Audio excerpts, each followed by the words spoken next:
Okay, so my talk today is going to focus around our nature recovery network and nature-based solutions.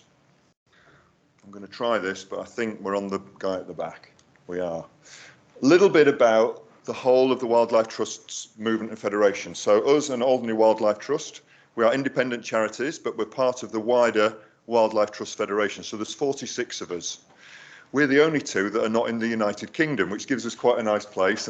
But it's lovely, for example, that the Isle of Wight and Hampshire are here, so that we've got another island, and there are other islands within the Wildlife Trust. Now, this is the summary of the Wildlife Trust's brand new strategy, which I personally and Roland have had lots of Zoom calls and lots of meetings with lots of chairs and CEOs to develop this. If you do the next click, don't read the small text, because what the small text, if you click on one slide, there you go. What it means is there's 3 pillars that we want. We want a nature recovery network, 30% by 30. We want people taking action, and we want nature-based solutions. Now, I actually think there's 2 pillars, nature recovery and nature-based solutions, and part of the way we do it is getting people to take action. But that is the main strategy, and they all intertwine. And in the Isle of Man, we've got our own little microcosm as an island about how we're trying to drive this strategy and drive all those 3 pillars. Yes, please. Okay, so this is our island. It's 35 miles long. There's a nice little place at the bottom called the Calf of Man, which is a separate island that I could talk all day on. And the vision for our nature recovery network is that 30% of our land and sea is managed for nature. And the few speakers have already said that in the first day and an element of this 2-day meeting. Now, what does that mean? We could have a whole load of conversations around quality of that. Is it a designation? What abundance? How do you... I'm going to be pragmatic. We're trying to be pragmatic in the Isle of Man. We could spend too long talking about what good looks like. So we're going on designations, and then let's set our own bar about getting more land banked for nature. Yes, please. Okay, first bit of this is our nature reserves. Our nature reserves are fantastic. All Wildlife Trusts would say that, and we're right. And we've got 28 of them. We now have 28, we bought a couple more, and this is actually, it's not the best picture, but that's the Hairpin Woodland Park, which is now going to be our largest new nature reserve, a partnership with the government, and so we're going to expand and make that a place for all 3 pillars, nature recovery, nature-based solutions, and getting lots of people. But the but is that our 28 nature reserves cover 0.4% of the Isle of Man. And I've not met a wildlife trust yet where their nature reserves get into double figures of the area they care about. So we can celebrate our nature reserves, and we do, and they're enablers, they're inspiring places, they're bits of prime land that are banked for nature. But really, if we want to do nature well, we've got to get out the nature reserves. So upland peat, we've got about 10,000 hectares of upland peat. This is one of my colleagues, Sarah. She's become, we would say as an island, the Isle of Man's peat expert. So she started off surveying peat with a probe and a simple yes and no, is sphagnum there? How deep is it? Is sphagnum there as an indicator that peat's still growing? She's now moved on. She's now gone techie. She's got a very clever gadget. And what that top right image shows is live on Sarah's screen, very, very accurate GPS, down to something like 2 centimetre accurate GPS now. And she's mapping all the hags, the places where peat's been taken from. That plus indicator species very accurately. So detailed that, and then from that, the government, in partnership with us, is now starting to trial peat restoration. So that's our first peat implied nature-based solution. The agri-environment scheme, I'm skipping now. So I think we are, as the Wildlife Trust, in an amazing place with this. So all the talk now in the UK about elms and the fact that this is changing and nature-friendly farming is going away. In the Isle of Man, we have an agri-environment scheme that was launched last year, and the government tendered for a delivery partner, and we put in for a tender and we got the ticket. So we now not only have the key to the door to every farm to go and visit the farmers, but we're paid to do it. And the farmers are paid to listen to us because they want to know how to implement the initiatives in the Agri-Environment Handbook and get some subsidy back and get some payments back. But what's really, really cool is that the successes that we're having already go way beyond where we hope they would be. And look, our nature reserves, circa 0.4, let's just say less than 1% to round it up. Farming, covers at least 72% of the Isle of Man. Some people would say that's the subsidised farmland, up to maybe 88% if you class land under agriculture. So if you click again, just think about that. We're trying to do a nature recovery network, and we've now got people in my team who've got access to every single farm on the island who want to meet with them because he's going to enable them to get funding to do their initiatives. It's not perfect, but we've now helped steer year 2 of the handbook. Imagine that, you know, CEO of Yorkshire Wildlife Trust, gazillion million turnover and hundreds of staff. She's not designing the Elms handbook. So we have a real opportunity as a wildlife trust to steer agri-environment in the British Isles to make a difference. It's dead exciting. It's not perfect, and you can imagine, if you click onto the next one, some of my colleagues, members, etc. would say, you know, it's not perfect, should we be doing that? You know, it's not really best for nature, they're farming, for crike's sake, they're putting pesticides on. But imagine if I didn't work for the Wildlife Trust, and there was a new agri-environment scheme came out, and I thought it wasn't as good as it could be for nature. Who would I want to deliver it for me to make it as cool as nature as I could? Well, I'd want my local wildlife trust to do it. And so that's what we're trying to do as pragmatically as we can. But in year 1, and the guy that's really done this is in the top left picture, the guy on the right. So he's our agri-environment officer, David Bellamy. I say he's the David Bellamy now. And David has been amazing, and I won't embarrass him, but he's just been fantastic in engaging with farmers. And that you need that person at the coalface. But we've had first pair of lapwings have nested back in the island. That's a highlight. Sadly, they got predated, which was a New Zealand and Chris conversation. But we had them. David's also discovered a new species of wildflower. Well, actually, it was a dairy farmer that told David about it in his farm because he's engaging with David. Brilliant. And the bottom left picture, which is me actually with the farmer, we have Biosphere Awards. We're the only whole nation biosphere in the world, the Isle of Man, which is another cool status to have. Biosphere Awards every year.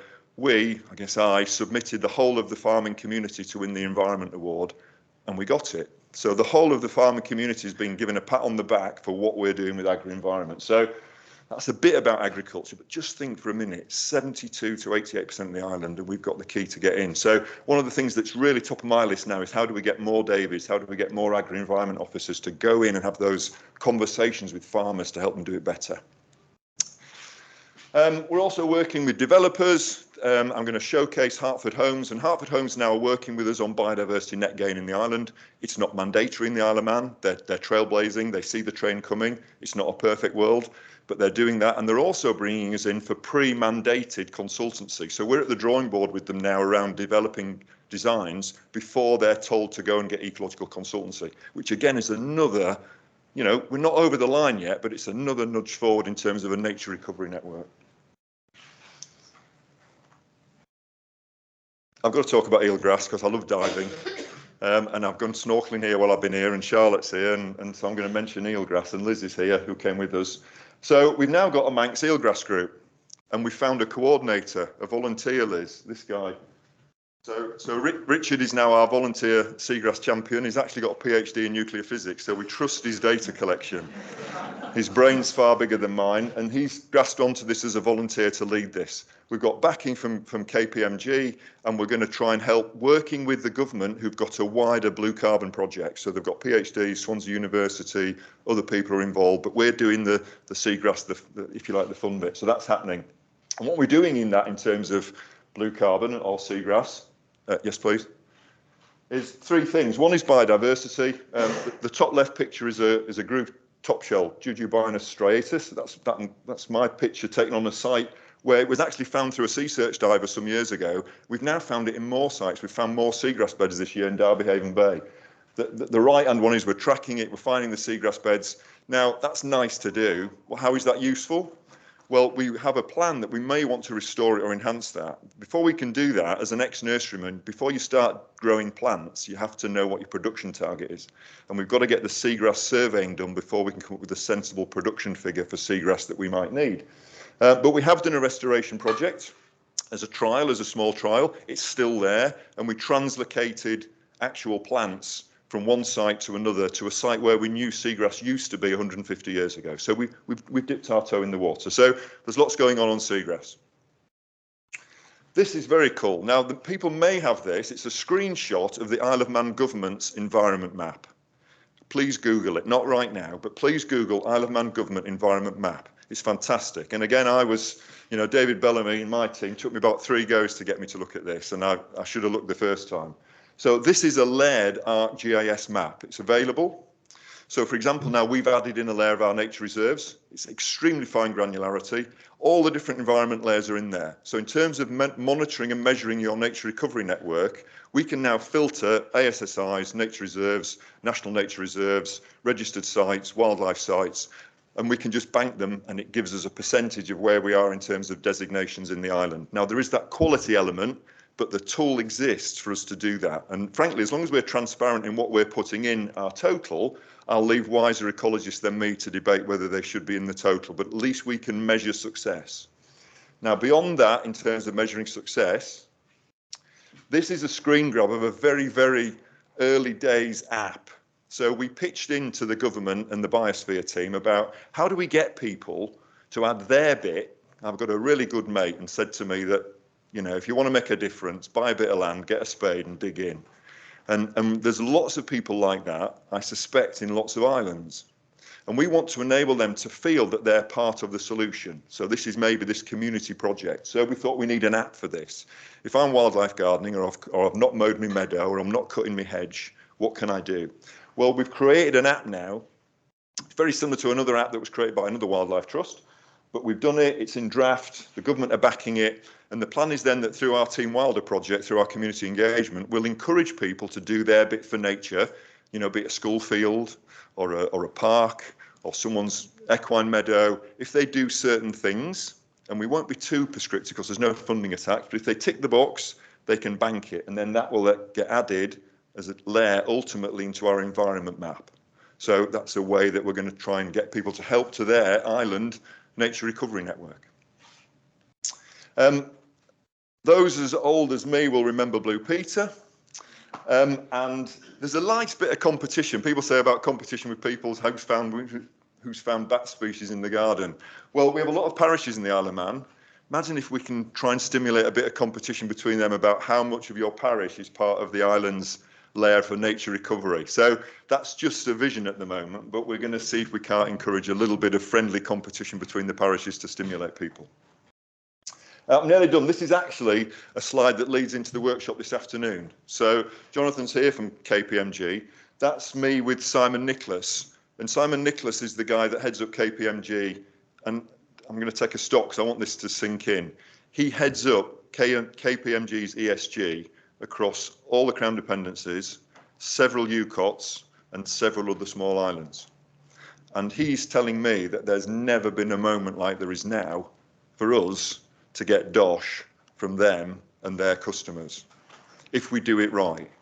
So there's a couple of projects. The seagrass I've talked about. There's KPMG have also put a pitch together now that they've pledged some money to it, but we're trying to get KPMG and others to fund more agri-environment officers, because the government won't. But remember, we've got the key to the door now, and the thing that's stopping us getting big advances for nature on those farms is people on the ground going into the farms.